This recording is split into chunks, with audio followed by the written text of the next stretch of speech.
నమస్తే, welcome to four sides TV. దేశంలో కులగణన చేపట్టాలని వివిధ రాజకీయ పార్టీలు ఎప్పటి నుంచో డిమాండ్ చేస్తున్నాయి. కానీ ఈ గణనను బీజేపీ ప్రభుత్వం చేపట్టడం లేదు. అధికారంలోకి రావడానికి ముందు బీజేపీ కూడా ఈ డిమాండ్ చేసిందని పరిశీలకులు గుర్తు చేస్తున్నారు.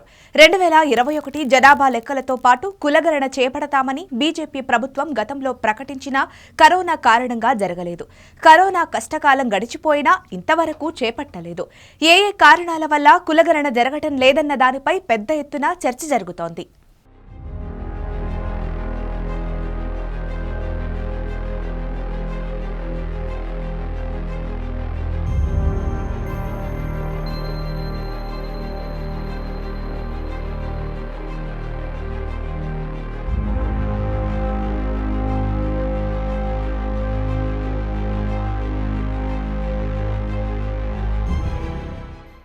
రాష్ట్రాల విషయానికొస్తే బీహార్ మాత్రమే కులగణనను పూర్తి చేసింది. దీని ప్రకారం రాష్ట్ర జనాభా 13 కోట్లు.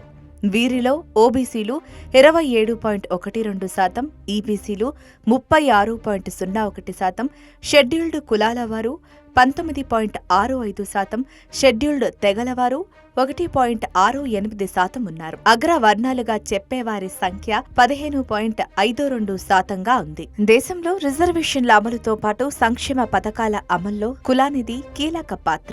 బీసీల రిజర్వేషన్లు రాష్ట్రానికో రకంగా ఉన్నాయి. ఎస్సీ, ఎస్టీలకు వారి జనాభాకు తగిన నిష్పత్తుల్లో రిజర్వేషన్లిస్తే బీసీలకు మాత్రం వారి జనాభాలో సగం నిష్పత్తికే రిజర్వేషన్లిస్తున్నారని బీసీ సంఘాలు, నేతలు ఆరోపిస్తున్నారు. మండల్ కమిషన్ అంచనా ప్రకారం దేశంలో బీసీలు 52% ఉంటే వారికి 27% రిజర్వేషన్ ఉంది. ఓసీల జనాభా చాలా తక్కువ ఉన్నప్పటికీ ఏ సర్వే లేకుండానే నేరుగా 10% రిజర్వేషన్ ఇచ్చారని విమర్శిస్తున్నారు. అసలు కులాల వారీగా లెక్కలు తేలితే రిజర్వేషన్ల అంశంతో పాటు సంక్షేమ పథకాల అమల్లోనూ మార్పు ఉంటుందని, ఫలితంగా వేల కోట్ల రూపాయల ప్రభుత్వ నిధులు సద్వినియోగమవుతాయని చెబుతున్నారు.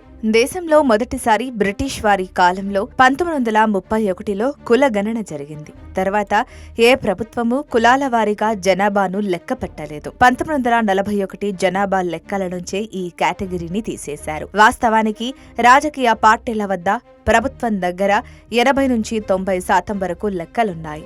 తెలంగాణలో కేసీఆర్ ప్రభుత్వం సమగ్ర కుటుంబ సర్వే పేరుతో డేటా సేకరించినా బయటపెట్టలేదు.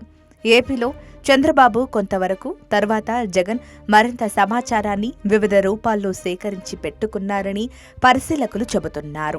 దేశానికి స్వాతంత్ర్యం వచ్చినప్పటి నుంచి జనాభా లెక్కల్లో కేవలం ఎస్సీ, ఎస్టీల లెక్కలే తీస్తున్నారు తప్ప ఇతర కులాల వివరాలు సేకరించడం లేదు. 2011-2012లో కాంగ్రెస్ ప్రభుత్వం సామాజిక ఆర్థిక కుల గణనను చేపట్టింది. అయితే ఆ లెక్కలు మాత్రం ఇప్పటికీ బయటకు రాలేదు. 2018లో హోంమంత్రిగా ఉన్న రాజ్నాథ్ సింగ్ కులగణన చేపడతామని చెప్పారు. కానీ అది జరగలేదు. అయితే కులగణన చేపట్టడం లేదని ఈ మధ్య పార్లమెంటులో కేంద్ర మంత్రి నిత్యానంద రాయ్ ప్రకటించారు. కులగణనకు సమాజ్వాదీ, ఆర్జేడీ, జేడీయూ గట్టిగా డిమాండ్ చేస్తున్నాయి. మరోవైపు కాంగ్రెస్ కూడా కులగణనకు అనుకూల నిర్ణయం తీసుకుంది. అవకాశం వచ్చినప్పుడల్లా డిమాండ్ చేస్తూనే ఉంది. తొలుత బీజేపీ కులగణనకు అనుకూలంగా మాట్లాడినప్పటికీ నరేంద్ర మోడీ ప్రభుత్వం మాత్రం కులగణన సాధ్యపడదంటూ సుప్రీంకోర్టుకు చెప్పింది. కులగణన చేయడం, చేయకపోవడం ప్రభుత్వాల ఇష్టమని, ఈ విషయంలో కోర్టులు ఆదేశాలివ్వజాలవని తెలిపింది. కేంద్ర ప్రభుత్వ బీసీ రిజర్వేషన్ లిస్టులో దేశవ్యాప్తంగా 2479 కులాలున్నాయి. కేవలం రాష్ట్రాల స్థాయిలో బీసీ రిజర్వేషన్లు తీసుకునే కులాలు 3150 ఉన్నాయి. వాస్తవానికి మండల్ కమిషన్ కాలం నుంచి ఇప్పటి వరకు బీసీ రిజర్వేషన్లపై రచ్చ జరుగుతూనే ఉంది. చట్టసభలైన అసెంబ్లీ, పార్లమెంటుల్లో ఎస్సీ, ఎస్టీలకు మాత్రమే రిజర్వేషన్ ఉంది, బీసీలకు లేదు. దీనిపై బీసీ సంఘాలు ఆందోళన వ్యక్తం చేస్తూనే ఉన్నాయి.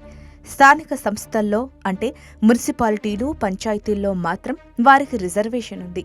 ఈ నేపథ్యంలో కులగణన చేపట్టి జనాభా ప్రాతిపదికపై రిజర్వేషన్ ఇవ్వాలని డిమాండ్ చేస్తున్నారు.